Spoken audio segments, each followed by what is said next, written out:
Hello and welcome to our program Violence Free World. My name is Kali Ikwe and we continue today on the road to a violence-free Nigeria. And we are privileged to have as guest on the show today the Executive Governor of Katsina State in Northwest Nigeria, His Excellency Aminu Bello Masari. Excellency, you're welcome to the program.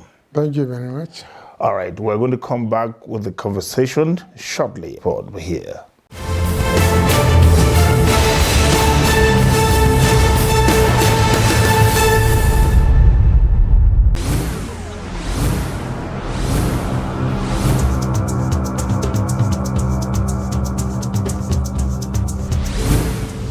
Our journey through nationhood is beset with challenges that touch on insecurity, inadequate or lackluster healthcare delivery, labor disputes, electoral fraud, agitations for self-determination, lack of accountability, excessive corruption and economic failure, amongst several others. Insecurity particularly seems to be redefining our socio-political space.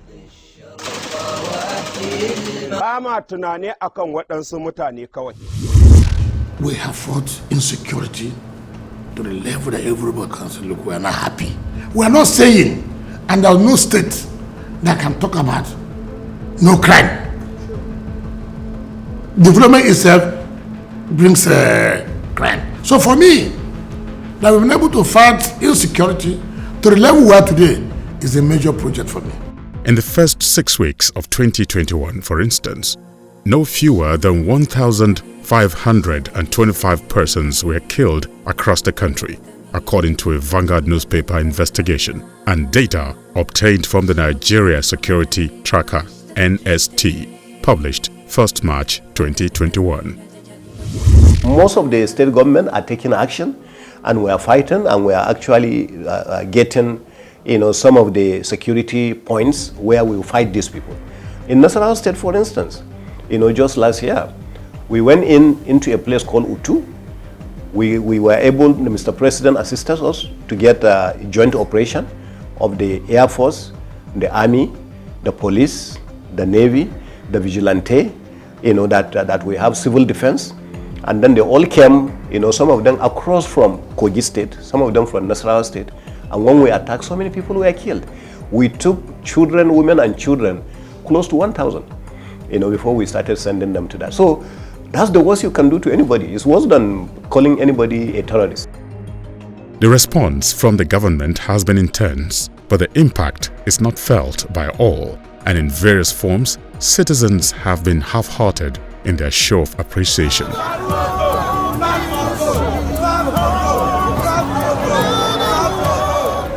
Operation White Stroke, they've done well in terms of curtailing general criminality, not just the bandits, not just the Fulani herdsmen, not just the kidnapping activities here in Benue State, armed robbery and other forms of criminal activities, courtesan and all that. They've been very supportive and they have done well. I must commend them since the inception. They have done well. But the challenge is truly they are overwhelmed. They're overwhelmed in the sense that the manpower is not enough, the equipment is not enough, and of course, other logistics that would have helped. On our part, with all the difficulties, but we try to support them, but it has not been easy.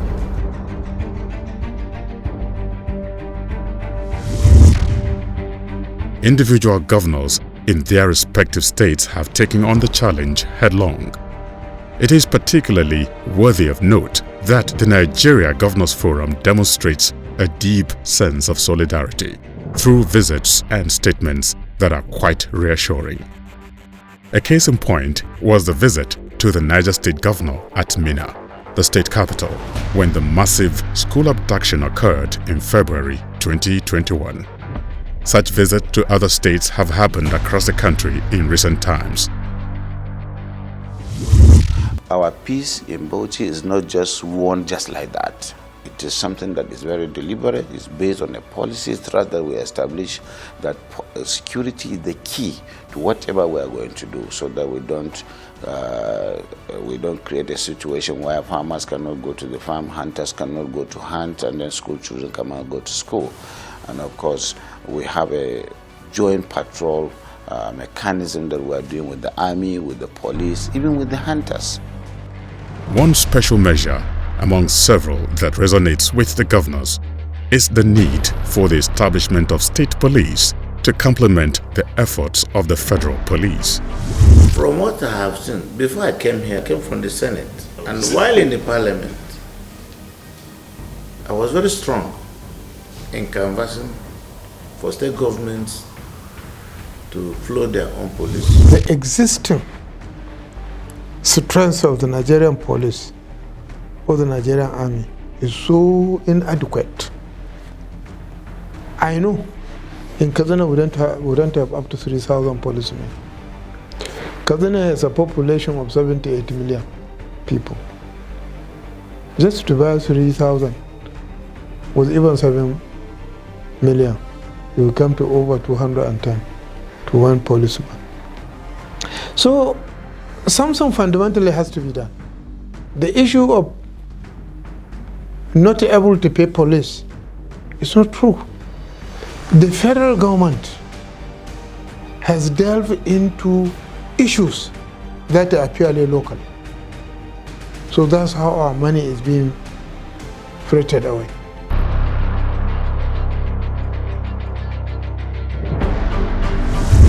There is perhaps no other greater concern for a people than health anywhere in the world.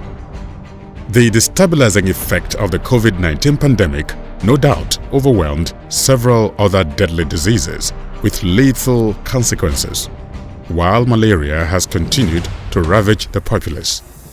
Polio again reared its ugly head, to which the NGF responded to complement the federal government's efforts by mitigating the direct administration of vaccines to several communities, while also liaising with the international donor agencies to ensure that remedies penetrate the nooks and crannies of the country. The committee, headed by Governor Ifeanyi Okowa of Delta State, himself a medical doctor, has recorded significant successes, with Nigeria eventually being certified polio-free. One other area some people are applauding the NGF is on how their intervention has significantly reduced the intensity of feud between labor unions and government at both state and federal levels.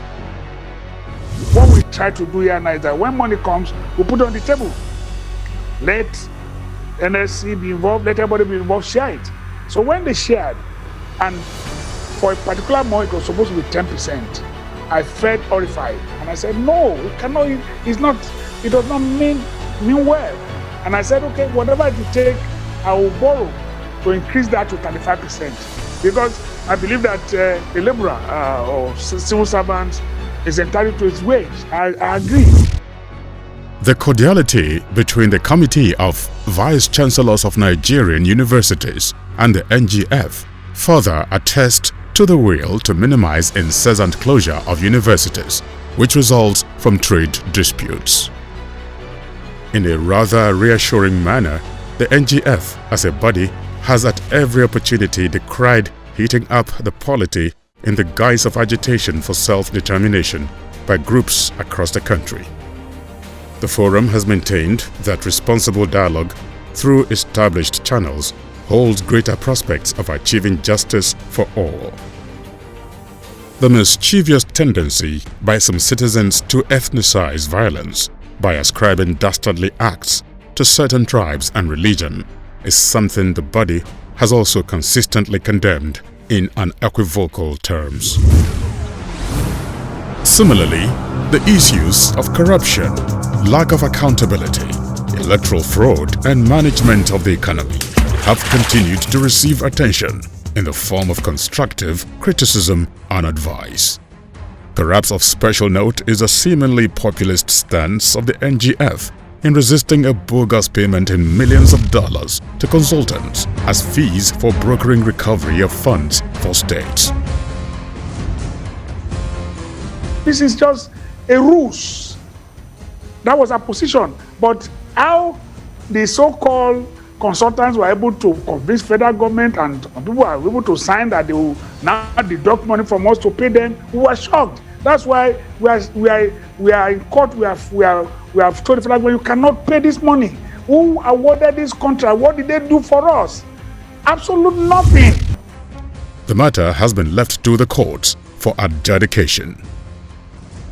Finally, while the NGF as a body, and by many actions of its members, continue to emphasize our immense potential and the unity of Nigeria, it remains to be seen how the general public takes full advantage of their intervention to bring growth and development to the populace. At the bottom of everything is the need for peace. So shooting for a violence-free society is the ultimate, and we're completely committed to it.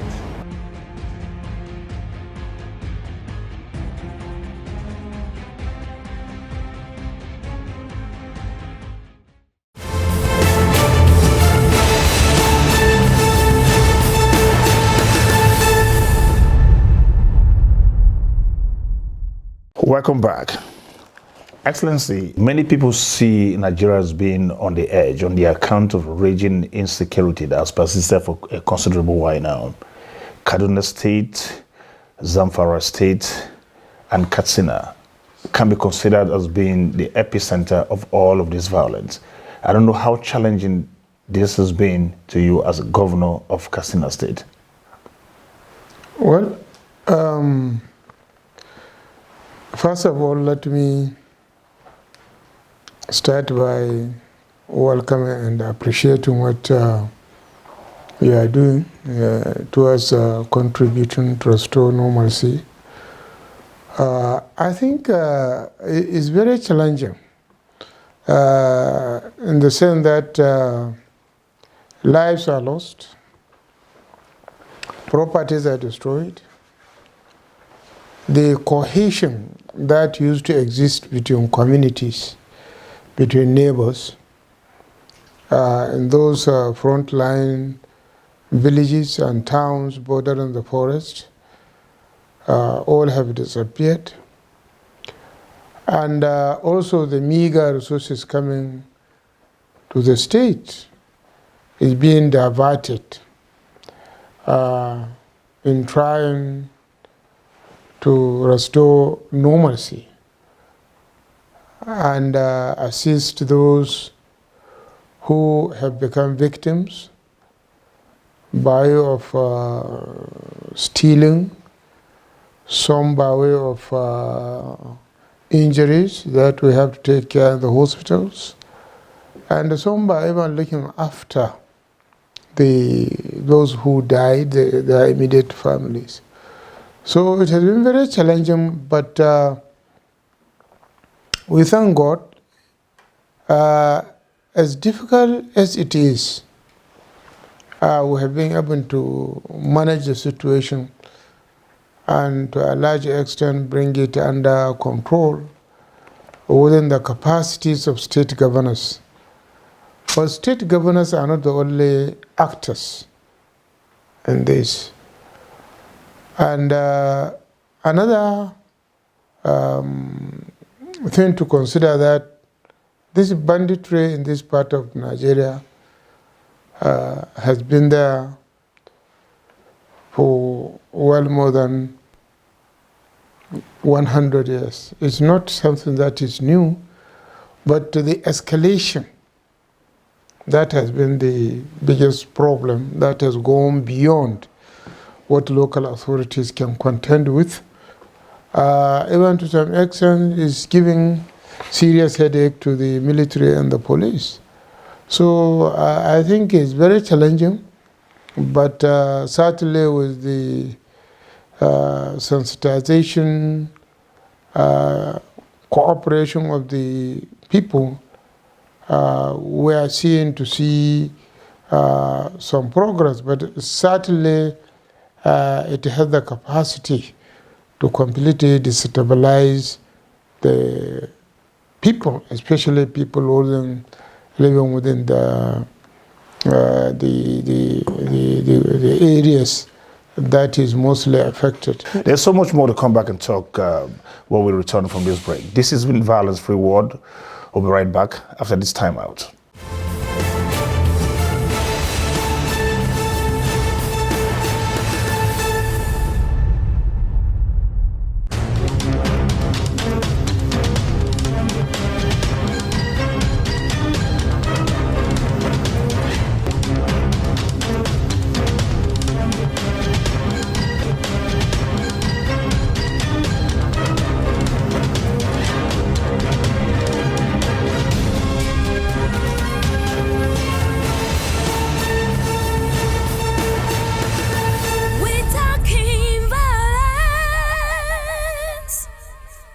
Welcome back. This is Violence Free World, and I'm here with His Excellency, the Governor of Katsina State, Alhaji Aminu Bello Masari. Now, as far as curbing insecurity in Nigeria is concerned, Nigerian governors generally, Nigeria Governors Forum, Union of Governors all over, seem to be in unison as far as the issue of state police is concerned.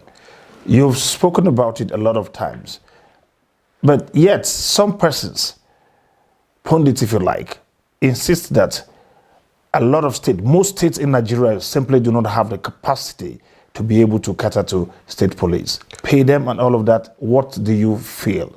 What is truth? You see, the existing strength of the Nigerian police or the Nigerian army is so inadequate. Because I know if you take all the Nigerian armed forces, all of them,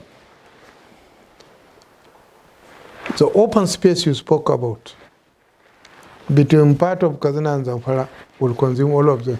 They will not cover everywhere. You can see how vast Nigeria is. Yes. Right? Now, I know in Katsina we don't have up to 3,000 policemen. In the whole of Katsina? Yes, we don't. Katsina has a population of 78 million people. Just to buy 3,000 with even 7 million, you will come to over 210 to one policeman. Grossly inadequate, definitely. Exactly. As we know. Then, we have 34 local governments. Probably with the exception of Katsina and Funtua, they all have one division. One division as in a division of the Nigerian What I'm army. saying, if you go to a local government, they have one divisional office where the DPO sits. Okay. In a local government that are hundreds of millions of people and it has 100 towns and villages. They don't have a functional vehicle. How do they cover it? So, something fundamentally has to be done. The issue of not able to pay police is not true. It's not true. The federal government has delved into issues that are purely local.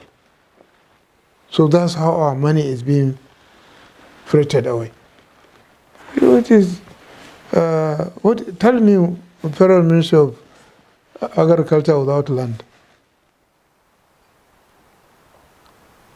What is the business of federal government running a secondary school? What is the business? In some places running primary schools for the children of the elite civil servants. While majority of the people are left unattended. During the First Republic, and we had no Ministry of Agriculture, federal.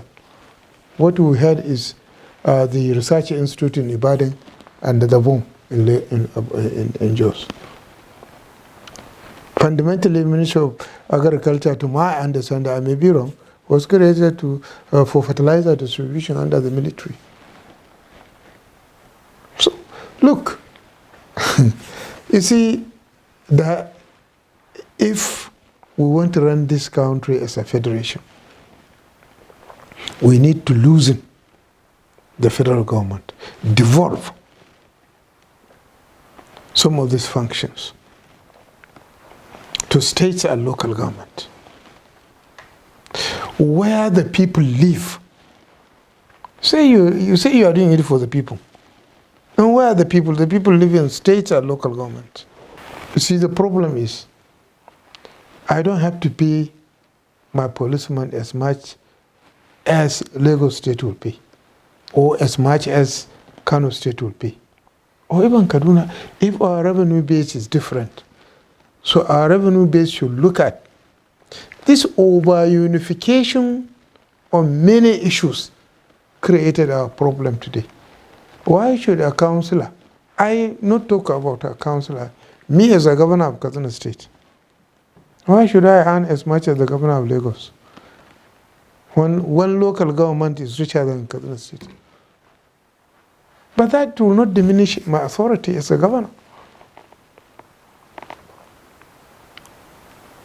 So all this unification, unnecessary unification, in terms of salary, wages, standards, and all this, I think should go away. Still on stabilizing the polity and keeping the tension low, federal government plans yet again to increase the pump price of petroleum, which they say it's removal of subsidy once and for all.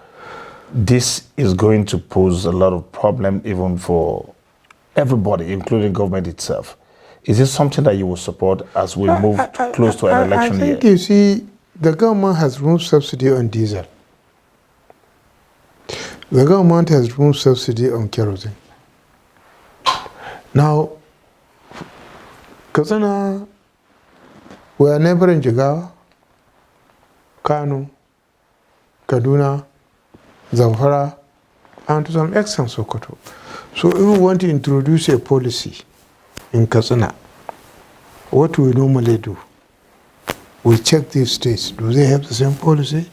If they have, how are they implementing it? We want to do something that is consonant. It's in consonance with our neighbors, that we share everything together.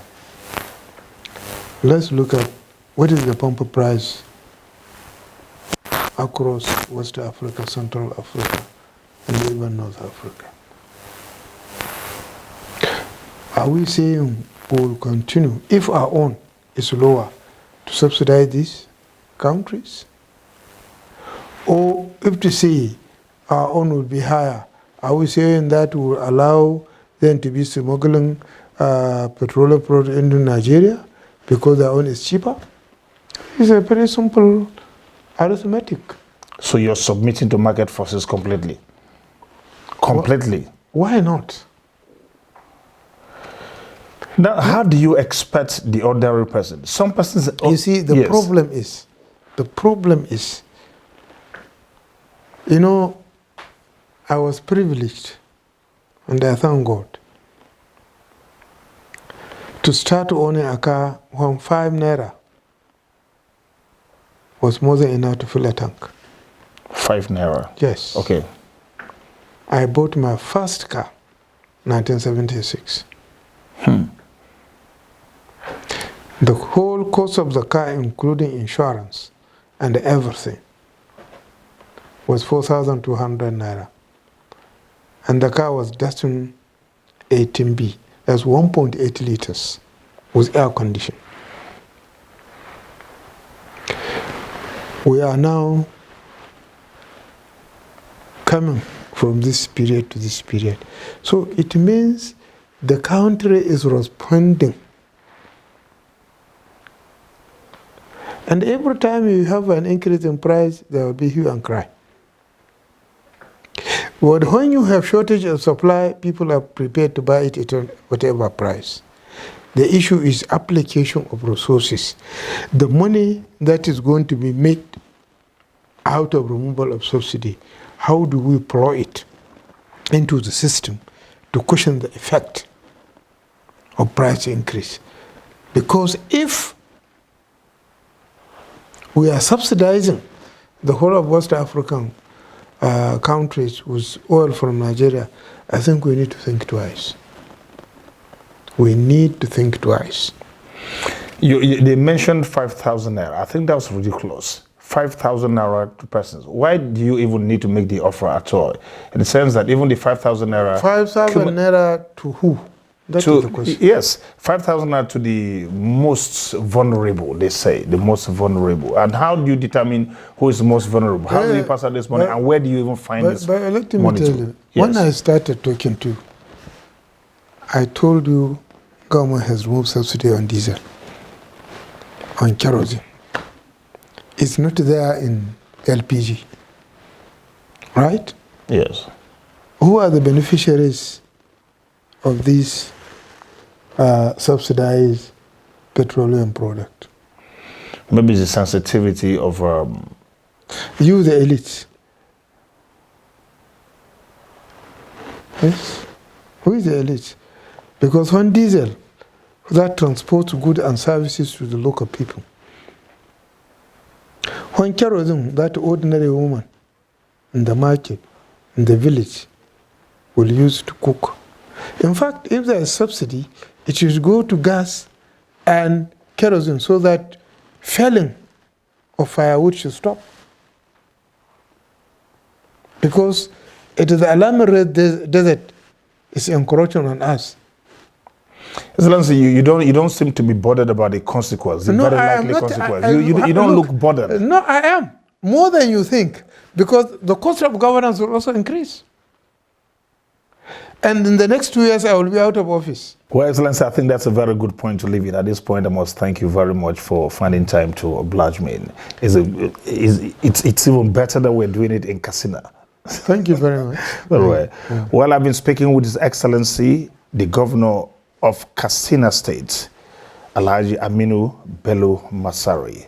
Same time, next week promises more if you endeavor to be here. Please remember to remain on the road to a violence-free Nigeria. Thank you for watching.